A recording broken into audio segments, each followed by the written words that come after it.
விறுவிறுப்பாக நடந்த தமிழக உள்ளாட்சி தேர்தலுக்கான முதற்கட்ட பிரச்சாரம் சனிக்கிழமை அன்று முடிந்தது.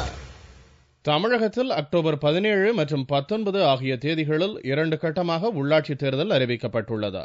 இறுதி வேட்பாளர் பட்டியலில் 4,01,767 பேர் தேர்தல் களத்தில் உள்ளனர். முதல் முறையாக மின்னணு இயந்திரங்கள் பயன்படுத்தப்படும் இந்த உள்ளாட்சி தேர்தலுக்கான முதல்கட்ட பிரச்சாரம் சனிக்கிழமை அன்று முடிவடைந்தது.